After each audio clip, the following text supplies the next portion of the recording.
اعوذ باللہ من الشیطان الرجیم بسم اللہ الرحمن الرحیم الحمد للہ رب العالمین بارئ الخلائق اجمعین فاطر السماوات والارضین وصلی اللہ علی سیدنا محمد وآلہ الطاہرین اللہم صل علی محمد نماز گزاران عزیز، شکر ہے پروردگار عالم کا کہ ہمیں اتنی توفیق اس کی جانب سے نصیب ہوئی کہ دسترخوان نہج البلاغہ پر بیٹھ کر روحانی اور معنوی غذا حاصل کرنے کی کوشش جاری و ساری ہے۔ نہج البلاغہ کے خطبہ نمبر 4 کے ذیل میں ہم نے مولا کائنات کے اس جملے کی طرف اشارہ کیا تھا جس میں آپ نے قلب مطمئن کی پہچان بتائی تھی کہ مطمئن دل وہی ہوتا ہے جو خوف خدا سے سرشار ہوتا ہے، جس دل میں خدا کا خوف بسا ہوا ہوتا ہے۔ اور یہ بھی اشارہ کرنے کی کوشش کیا تھا مولا کائنات کے الفاظ کے ذیل میں کہ مولا کے مقابل میں آنے والوں کے بارے میں آپ نے بیان کیا تھا کہ مجھے پہلے ہی سے تمہاری غداری کا علم تھا۔ تو سوال یہ ہے کہ جب مولا کائنات کو مخالفت کا اور ان کی غداری کا، ان کے فریب دینے کا علم تھا تو پھر مولا خاموش کیوں رہے؟ تو اس کا ایک مختصر جواب یہ دیا تھا کہ مولا کائنات حقیقتاً خاموش اس لیے رہے کہ پیغمبر کی سنت تھی کہ جس طریقے سے پیغمبر اسلام نے ہزاروں سینکڑوں پتھر کھانے کے باوجود کسی کو جواب میں پتھر نہیں پھینکا، خاموش رہے۔ وہ دن بھی آیا کہ پیغمبر اسلام کا کلمہ لوگ پڑھنے لگے اور پیغمبر اسلام کو ایک بہت بڑی فتح حاصل ہوئی، تو مولا کائنات بھی خاموش رہے۔ دوسری وجہ خود مولا بیان کر رہے ہیں کہ معلوم ہوتے ہوئے بھی میں نے خاموشی کیوں اختیار کی،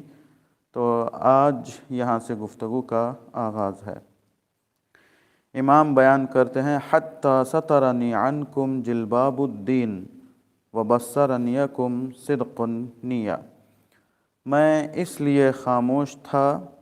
کہ تمہارے دینداری کی چادر حائل ہو گئی تھی۔ بعض وقت کیا ہے، بعض لوگ مومنین کی نگاہوں میں، لوگوں کی نگاہوں میں، عوام الناس کی نگاہوں میں ایک دیندار کی حیثیت سے پہچانے جاتے ہیں۔ جب تک ان کا فسق و فجور ظاہر نہیں ہوتا تب تک اگر ہم یہ کہیں کہ یہ بری حرکت کرنے والا ہے، یہ خراب کام کرنے والا ہے،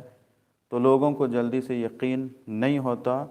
ایک تہمت اور الزام کا سبب بنتا ہے۔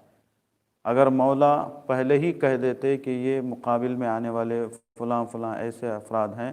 تو لوگ کہتے تھے کہ یہ کیسے ممکن ہے، انہوں نے تو رسول کے ساتھ جنگوں میں اپنی جان ہتھیلی میں رکھ کر جہاد کیا ہے، انہوں نے اسلام کی خاطر ہمیشہ اپنی تلوار کو ننگی رکھا ہے تاکہ دشمن پر وار کیا جائے، یہ کیسے ممکن ہے کہ رسول کے بعد خود علی کے دفاع میں انہوں نے آواز بلند کی ہے۔ لہٰذا جلدی لوگوں کو یقین نہ ہوتا، ایک فتنے کا سبب بن جاتا۔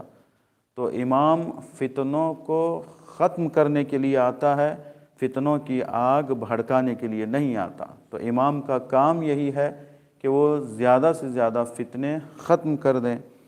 تو مولا کائنات خاموش تھے، وقت کا انتظار کر رہے تھے، بے عین ہی ویسے جیسے امام حسین کو آپ دیکھیے کہ امام حسین اپنی 10 سالہ امامت کے دوران 9 سال سے زیادہ حاکم شام معاویہ کے زمانے میں رہے، لیکن امام حسین نے معاویہ کے زمانے میں قیام نہیں کیا۔ کیوں؟ اس لیے کہ وہ ظاہر پرست تھا، ظاہری طور پر نماز پڑھتا تھا، ظاہری طور پر احکام لاگو ہوتے تھے، بھلے وہ باطن جیسا بھی رہا ہو، ہے نا۔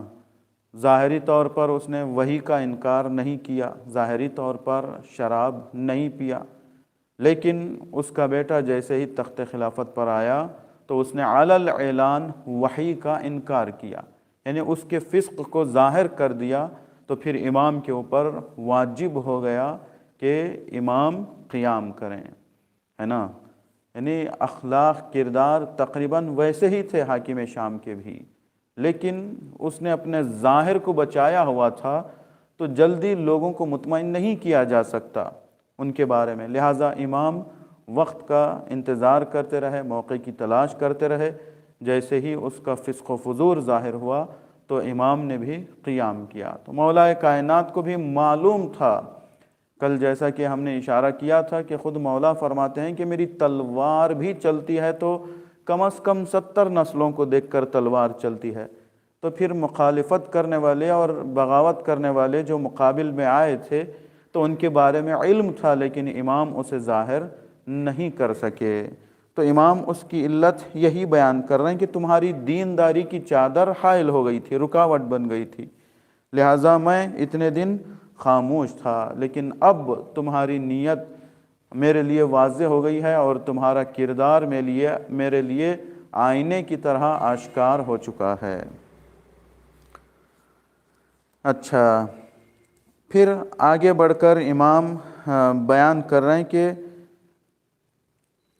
اقمت لکم علی سنن الحق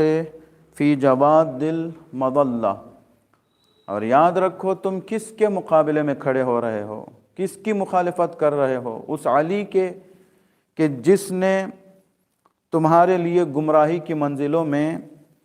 حق کے راستوں پر قیام کیا ہے۔ یعنی تم لوگ گمراہ تھے، بھٹکے ہوئے تھے، رہبر کی تمہیں تلاش تھی، تو میں حق کا چراغ بن کر کھڑا ہوا۔ تم لوگ، ایک عجیب اصطلاح یہاں پر مولا کائنات نے استعمال کیا ہے، اس کی طرف اشارہ کریں گے کہ اگر ہم دوسرے الفاظ میں کہیں تو بات یہ ہوگی کہ اگر تمہیں حق کی تلاش ہے تو رسول کے بعد مجھے چھوڑ کر کہیں بھی جاؤ گے تمہیں حق ملنے والا نہیں ہے۔ چنانچہ مولا کائنات کے بارے میں پیغمبر اسلام نے اپنی حیات بابرکت میں جناب عمار یاسر سے کہا تھا، جو وفادار صحابی اور ساتھی تھے، کہا تھا کہ اے عمار، میرے بعد اگر تم دیکھنا کہ پوری دنیا ایک طرف جا رہی ہے اور میرا جانشین علی ایک طرف جا رہا ہے تو تم دنیا کی اکثریت کو نہ دیکھنا، جدھر علی ہے ادھر چلے جانا، ہے نا۔ حق در حقیقت وہی ہے، حق کا مجسمہ وہی ہے۔ تو امام یہاں پر ان کو بیان کر رہے ہیں، ان کے ماضی کو یاد دلا رہے ہیں کہ تم کیا سمجھ کر میری مخالفت کر رہے ہو، ہے نا۔ تمہیں حق کی تلاش تھی تو حق کا چراغ اور حق کا رہنما میں ہی تھا تمہارے لیے۔ پھر امام بیان کرتے ہیں وَحَيْثُ تَلْتَقُونَ وَلَا دلیل، تم لوگ آپس میں ایک دوسرے سے ملاقات کرتے تھے اس حالت میں کہ تمہارا کوئی رہنما نہیں تھا۔ یہاں پر دلیل سے مراد ان کی رہنمائی کرنے والا، صحیح۔ تو تم میرے مقابلے میں کھڑے ہوئے ہو، یاد کرو اس وقت کو کہ جب تم رہبر کی تلاش میں تھے، رہنما کی تلاش میں تھے، تو میں نے ہی تمہیں بتایا تھا کہ رہبر کون ہے، تمہارا لیڈر کون ہے۔ وَتَحْتَقِرُونَ وَلَا تَمِيهُونَ، اللہ اکبر، یہ فصاحت ہے مولا کائنات کی۔ مولا بیان کر رہے ہیں، کتنا عجیب نقطے کی طرف اشارہ کر رہے ہیں مولا کہ وَتَحْتَقِرُونَ وَلَا تَمِيهُونَ، تم پیاس بجھانے کے لیے کنویں کھودتے تھے لیکن تمہیں پانی میسر نہیں ہوتا تھا، پانی نصیب نہیں ہوتا تھا۔ یعنی کیا مطلب؟ ایسا نہیں کہ زمین کھود رہے تھے تو پانی نہیں ملتا تھا، ایسا نہیں تھا، بلکہ امام یہاں پر بیان کر رہے ہیں تم اپنی گمراہی کو دور کرنے کے لیے ہدایت کی پیاس میں نکلے تھے تو تمہیں پیاس بجھانے کے لیے ہادی نہیں مل رہا تھا، ہے نا۔ یہ ایک کنایے کے طور پر مولا استعمال کر رہے ہیں کہ تم لوگ کنواں کھودتے تھے، یعنی رہبر کے پیاسے تھے تمہیں، لیکن رہبر نہیں مل رہا تھا جب تک کہ تم میرے پاس نہیں آ گئے اور میری حقیقت کا پتہ تمہیں نہیں چلا۔ اس کے باوجود بھی وہ مخالفت کر رہے ہیں، تو واقعاً یہ قیامت تک کے لیے ایک سوالیہ نشان ہے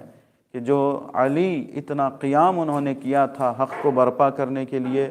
لوگوں کے سامنے حق کو ظاہر کیا، پھر بھی مولا کائنات کی مخالفت کی گئی۔ انشاءاللہ آنے والے جملات کے اوپر مزید روشنی ڈالنے کی کوشش کریں گے۔ خدا کی بارگاہ میں دعا کرتے ہیں خداوند عالم ہم سب کو اہل بیت علیہم السلام کے معارف سمجھنے اور اس پر عمل کرنے کی توفیق عطا فرمائے۔ وآخر دعوانا ان الحمد للہ رب العالمین وصلی اللہ علی سیدنا محمد وآلہ الطاہرین۔ اللہم صلی علی محمد وآل محمد وعجل